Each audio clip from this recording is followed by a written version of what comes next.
Ginger, how are you? I'm great. Good. This is awesome. As a student, how you phrase that can really open discussions with people who know more than you.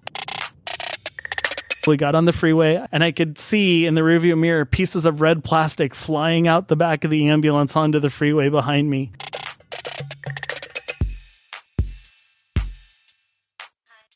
Welcome to Medic Mindset. I'm Ginger Locke. If you sit down with a medic long enough and ask them to reflect on the right questions, they end up revealing truths that mirror the experiences of medics everywhere. And that's what listeners say they enjoy about the podcast. It's the idea that sometimes the guests put into words the ideas that listeners have had, but they've never been able to fully articulate. In this episode, the medic had communicated his ideas prior to me meeting him. In a thoughtful blog post, he discusses 20 lessons learned in his years in EMS. And what I discovered was honest insight into the complexities of the world of EMS. He's the mentor I'd wish for any medic just starting in EMS because he's managed to navigate 20 years in the field and come out on the other side with the most sincere and kindest of hearts. Tim, thank you for writing this piece, and thank you for allowing me the honor to ask you questions about what you wrote. Listen to his reading of a small sample of his lessons learned and his answers to the follow-up questions. Number 7, listen a lot. One of the things I have always loved about being in EMS is sitting around the dinner table at the station, laughing at stories, hearing how things were back in the day. It took me a couple of years to learn that what I was actually hearing wasn't just stories, it was wisdom. Sitting in the fire station as a junior medic, I was surrounded by 5 people who had a cumulative experience of just under 100 years. That is a ridiculous number of EMS calls, fires fought, practical jokes. I listened not just at the humor of it, which was side-splitting. I began to listen to the lessons. How did you know that patient was going to crash? What told you that line was going to snap and could have killed you all? I cannot even express how much I gained from taking the time to ask these questions. The most overlooked procedure on a call, like where to park, all of a sudden became the linchpin in understanding what kept a crew safe. One of the greatest lessons I learned was that it was absolutely critical to learn to trust my instincts. So often I would hear senior paramedics say that, "I'm not sure, I just had this gut instinct." What a valuable lesson. Be thankful that we work in a job where oral tradition is passed down, senior to junior, with awareness of the deeper lessons we can learn from people's mistakes and heroic actions. Number 7, you said listen a lot. Yes. You talk about asking questions, especially when you're new, asking questions of people that have experience. And the way you worded the questions that you ask is really cool because you ask questions, it sounds like you ask questions in a way that keeps the person open. You said, how did you know the patient was going to crash? Or what did you see that made you take this action? That's a process that I try to do in these episodes, and I call it cognitive autopsy. By asking experts these questions, novices can learn what's called tacit knowledge. And so we have explicit knowledge, things that are in textbooks, things that are easy to educate on. And then there's this other type of knowledge that is called tacit knowledge, and it's things that experts know, and they don't exactly even know that they know it or how to articulate it to others.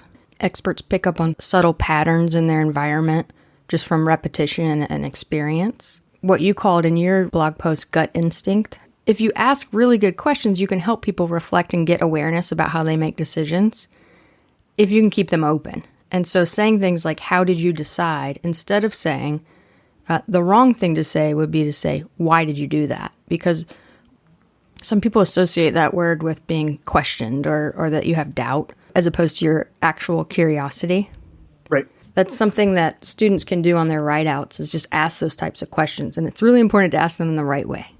Absolutely. There is always the risk people will feel like you're Monday morning quarterbacking. We take a lot of pride in our clinical care. And so to feel like we are being judged in something that we did can be very challenging.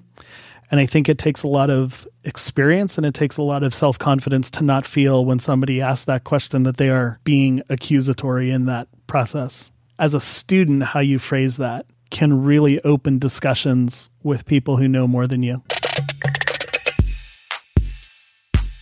Practice doesn't make perfect. Perfect practice makes perfect. As I was walking out of the ED one night, I told my intern that practice makes perfect. I was quickly rebuked in a wonderfully respectful way by a physician that I knew well. He ran after us and pulled us aside and said, "Tim, I heard what you said, but remember, practice makes habit. Perfect practice makes perfect. Deliberate and consistent action rooted in deliberate and consistent practice allow for perfection."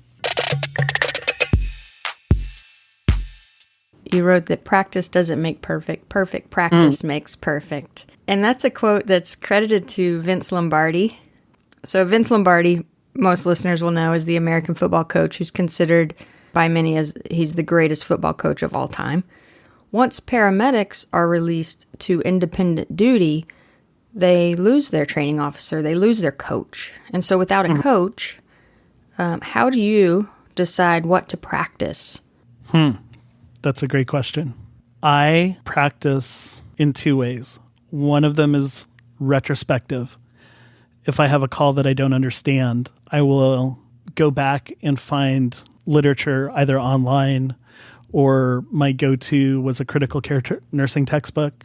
If I had a pediatric call, I would go to Harriet Lane. Like a lot of things I would ask the physicians or nurse practitioners or PAs that I work with in the hospital, what's the best resource for this? I clearly remember a call, my first tricyclic overdose patient that I took care of. I didn't understand why it caused the widening QRS complex. And so I found a cardiologist friend of mine and we sat and he explained that to me. So there's a retrospective aspect to it. I run a call. I don't understand something. I find out about it. The other way is through mostly social media or different websites that I go to that trigger my curiosity. And so that's the prospective studying. I will look for those things that capture my curiosity, really. And then I'll dig deep into those too, online, the nursing textbooks, and just asking a lot of questions of people who know more than I do. Number 9, you said understand the concept of command presence. And I had a friend of mine read through your blog. They really liked that you described command presence as kind of subtle and not exactly what you think it is. Mm-hmm. It's a little different than the obvious. It's not being large and in charge necessarily. Thinking about yourself, what do people see on your calls that communicate to them that you're in charge? Well, that's a great question. I think the very first thing is somebody who's dressed appropriately. I think some people think that you can walk around with your boots unzipped, your shirt not tucked in the middle of the night and that kind of thing. You're a soup sandwich at that point, which is just a big mess. If you walk in looking like that soup sandwich, it's an immediate value judgment that this person doesn't take care of themselves. I think the next thing is being polite. When somebody is polite, it communicates a calm and a peacefulness because you're not rushed. You're not super jumpy. You're not really edgy. You're not coming after somebody aggressively. Tone of voice communicates a tremendous amount in command presence. It can be really quiet and communicate tremendous strength. Sometimes, though, it also needs to be that loud, all right, everybody stop, kind of, really aggressive. I would take students out to the park and have them yell and develop the loud voice because it's hard for people to be that assertive when they need to. Understanding that all of these are like cards in a deck and you play the right card at the right time. So sometimes command presence on a call in the middle of the night I'm thinking specifically of a lady whose husband was having a massive stroke, almost to the point where we knew he was herniating and not going to survive. She was focused on getting his slippers on his feet. She was becoming so agitated that she was impeding the care that we were trying to provide. For her, command presence meant just speaking very slowly and calmly and telling her, this is what's happening. My name is Tim. I'm the paramedic in charge here. I'm going to take your husband to the hospital. I'm going to treat him like he was my own dad. And then when you get to the hospital, look for me. I'll help you out there. It wasn't loud or aggressive. I was speaking very slowly and very quietly, but she looked at me and kind of said, okay, she acquiesced. Her stress became less because she knew that somebody was in charge. And it's a confidence thing too. It's learning to stand up straight when you need to, but it's also, I'm a big guy. I'm 6 feet, 240, and so in a big dark uniform, that can be really intimidating. So sometimes command presence for me was kneeling down and getting on somebody's level and saying, I'm not the authority figure that you think I am. I'm going to get down on your level. And now we can have a conversation as two humans together. But in that subtle wording of declarative statements, as opposed to asking, will you now get on the gurney? Okay, now I need you to get on the gurney. Can communicate that same level of command without being a total jerk about it. I don't know whether you're familiar with verbal judo. I just recommended that book to a student, and I have it over here on my shelf. When that concept first came out, one of the sergeants from a local law enforcement agency was one of the original trainers. And he came to our paramedic school and taught us that concept. It's much more about the subtlety of how to manipulate a situation to go the way you want it to and have the other person think that it's their idea to begin with. If you can accomplish that, if you can be that much of a Yoda in the middle of that, or I guess it would be Obi-Wan, where he was, these are not the droids you're looking for. Oh, these are not the droids we're looking for, and walk away. Like if you can accomplish that on scene of an EMS call, you've reached a high level in your career, because that takes a lot of subtle manipulation and strength and confidence. That's the goal to me, is to not get in fights with people, not get in shouting matches. There are times when you have to be that authority person, and then you have other people who have the tools to help you accomplish that step in, typically our law enforcement partners. But sometimes if they're not there, you have to be that person in order to protect yourself. But the majority of the time, gosh, if you can manipulate the situation to not escalate into a confrontation, you've done your job better than most people even realize. And you talked about the slow, calm speech, declarative statements. And just to try to put words to this intangible, I also recommend to stand still. Right. And if you can keep your body still, that communicates you've got control of yourself. And if you have control of yourself, you can have control of the scene. And that spreads not only to the patient, but to everybody around you. Number 2, look out for your partner. As much as society tries to tell us that we are not our brothers or sisters' keepers, in this job, I think we have to be. This doesn't mean imposing our worldviews or moral values on people, but it does mean looking out for people. It means saying, you're important, your life matters, and therefore your safety and health matter to me. I've been in a situation 2 or 3 times where I've had to put a unit out of service or call a supervisor even when I'm off duty if I hear a friend or partner who is potentially depressed or suicidal. While those have made for some very difficult short-term relationships, the long-term benefits of gratitude that have been expressed when someone knows that they are cared about unconditionally are absolutely worth the uncomfortable moment. When you spend as much time as we do with our partners, we can learn a lot about them.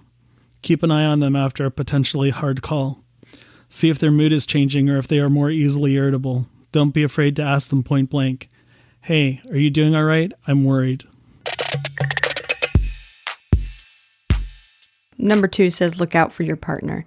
Do you give that advice to others because that's a lesson hard learned for you, or do you feel like you were good at that? I tend to be a compassionate person. I tend to be an empathetic person, and I've had to learn to professionally learn sympathy versus empathy for my patients so that not everything affects me. But when it comes to interpersonal relations, I tend to be pretty caring.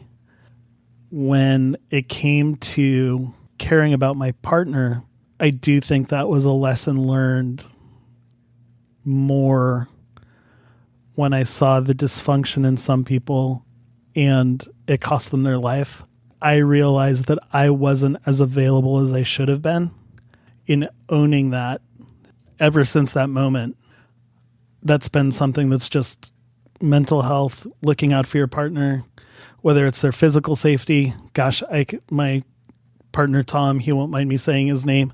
saved me from a couple people sneaking up behind me who wanted to not let me help the person we were helping. And I'm incredibly thankful for that. But I'm also thankful for the people who pulled me aside when I was in the middle of my burnout spiral. And actually, I think that's part of the reason why I am so passionate about it now is I saw it exemplified for me. 3 senior medics who I have the utmost respect for pulled me aside and said, "Hey, Tim, we haven't seen you smile in 6 months. What's going on?" And that started a process where I actually ended up quitting for a year and just being like, I don't know whether I'm going to come back or not.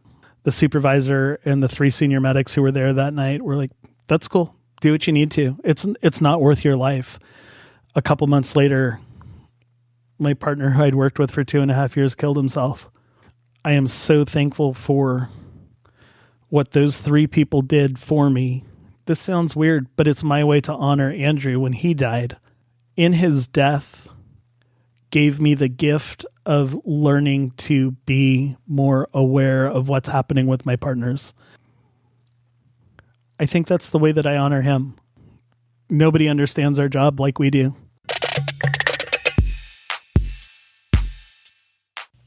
Make use of your time at the hospitals between calls. I distinctly remember sitting in the trauma room with the attending surgeon, who graciously took her time explaining more of the kinematics of blunt trauma to the flank and the concerns the mechanisms raised for her. There was a secondary benefit to all of this. These relationships paid off more than anything I could imagine. It gave me credibility to bring patients to the hospital and be deeply trusted by the staff. The perfect example was the gentleman who called for diffuse abdominal pain with vital signs that would be typical for a calm, healthy man in his late 20s. I don't know what triggered it, but all of a sudden I asked the crew to increase the patient's oxygen and to start 2 large bore IVs and do serial 12 leads.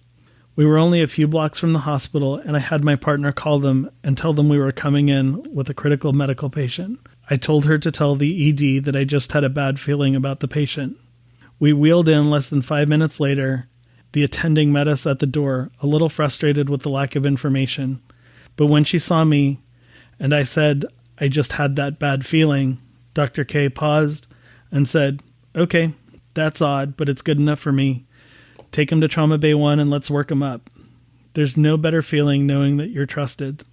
Turns out the patient had just had gastric ulcer surgery, and while I thought he might have an MI, he was actually hemorrhaging massively internally and died in the ICU after the trauma surgeon tried to salvage him.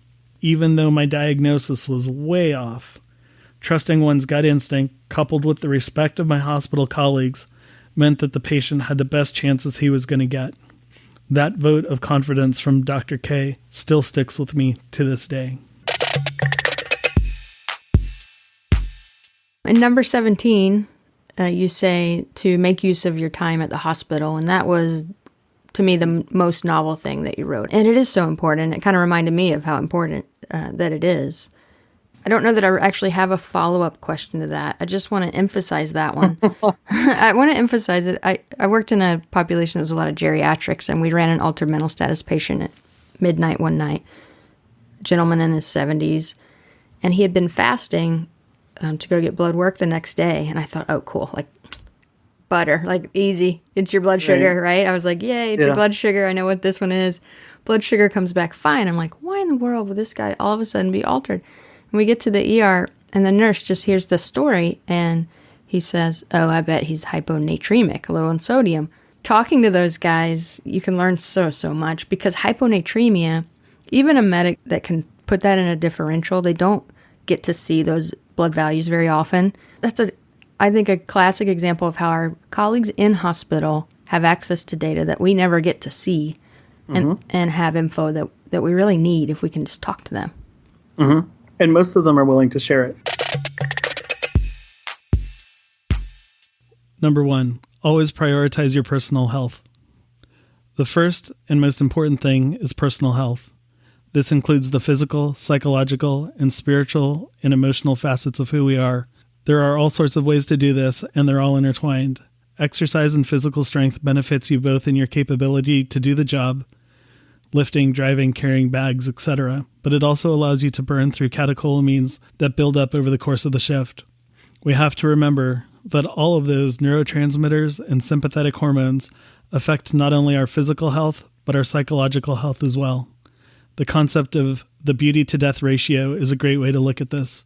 We need to make sure that we build beauty into our lives so that we don't become blinded to the fact that our reality isn't actually real life for most people. Real life, apart from EMS, is full of beauty, happiness, love, and good people. And number one, you say always prioritize your health. And you talk about the beauty to death ratio. How do you increase the beauty in your life? Well, that's a great question. I have a follow-up one to it. I want to hear the answer to that, and then knowing that I also am curious if EMS calls can be beautiful. Absolutely. That's the easy part of the question to answer. The EMS calls can be heartbreaking, and they can be beautiful, and they can be heartbreakingly beautiful. I mean, they can be all three. I'm going to answer the second question first. There are moments where it's not the typical sense of beauty of like, hey, I saved a life. That's beautiful. In that moment where you help a family member process the fact that their spouse has just died, it's heartbreaking, but it's beautiful.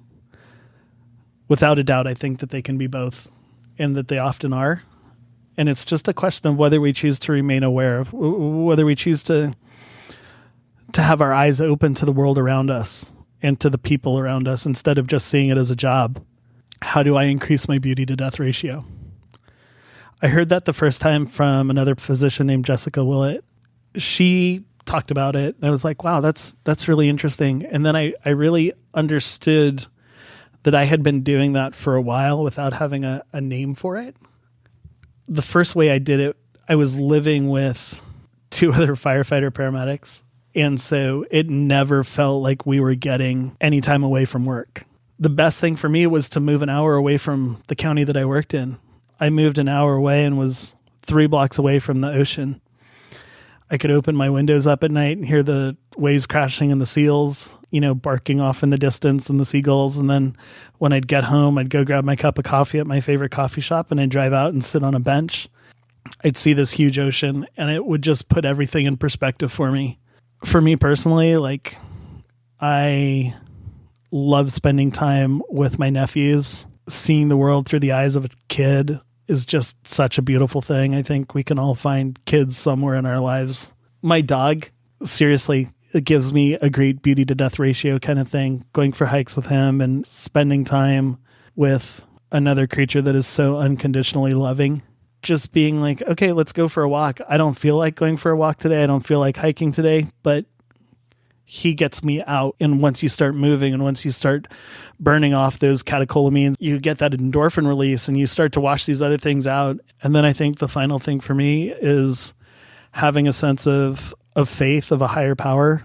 That allows me to find a way to express a lot of the soft and mushy kind of emotions, but it has to be intentional. It's not something that happens naturally. I think a lot of people, when things get really shitty at work overtime, and that just as it, and you get the rush from it, you get all of that kind of thing.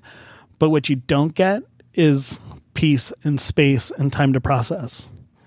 So when things get heavy, that's the time to take a vacation. That's the time to separate yourself from work, not pick up extra shifts. That just tips the scale way towards death. We see that all the time. And if you think that that's that our reality is the reality of the world around us, that's when I've gotten, and that's when I've seen other people get way inside their heads and into the darkness. The last question I want to ask you is something that I love to ask people about, and that is, do you have a favorite failure? I've got a lot of failures. My favorite one is how I got a nickname that only people who've known me for 20 years remember anymore. I mean, it's not a clinical failure, but it was a classic failure. My second day at work, I went to make a 3-point turn in an apartment complex, and my partner had gotten out of the ambulance to back me up, so I wouldn't run into a car in the back. What I forgot was that I wasn't driving my Honda Accord which I measured at the time was like 4'9" tall, and the ambulance is 9 feet 8 inches tall. Strangely, the carport is also 9 feet 8 inches tall. When I made this turn and tried to turn under the carport, I was so nervous because this was the first time I'd backed an ambulance up in public. I completely took off the light bar. It was an older ambulance, so it had a split light bar with a big silver air horn in the middle. And all of a sudden, it just starts raining red little pieces of plastic down over the windshield. The air horn separates from the ambulance and is dangling by its entrails and just kind of like mocking me as it swishes back and forth over the windshield. And I thought, this is my second day at work and I'm going to get fired. I look in the rearview mirror to see my partner, Walter. He has tears streaming down his eyes. I'm about to cry myself for a totally different reason. Walter made me get in the front of the ambulance and drive to the hospital. We got on the freeway. I had my rear flashing lights on, and I could see in the rearview mirror pieces of red plastic flying out the back of the ambulance onto the freeway behind me. And it was the biggest rush for me to get in, drop the patient off, go back to our main station to change out the ambulance. And when we pulled in, 3 of the supervisors were standing there. They all had mirrored sunglasses on because it was the mid-90s and those were cool back then, like mirrored aviators. They're all smoking because this was the mid-90s and that was cool back then. And they're just glaring at me, like totally flat affect and staring at me as I drive by. I about peed myself in fear of what they were going to say. And then I look in the rearview mirror and all 3 of them are doubled over laughing, messing with the new kid. It was also a great way for a new kid to meet everybody because the next day everybody was like, hey, Light Bar, what's up? It's probably the only nickname I've ever had. Light Bar, or LB for short, for the people that really love me. 2 more things before you go. First, I want to thank my friend and paramedic Abigail Sims, who helped with the creative direction of this episode. And second, I want to remind you that every episode of Medic Mindset has associated show notes and bonus material at medicmindset.com. So you can go there to read the rest of Tim's blog or to connect with him on Twitter. Until next episode, y'all take care.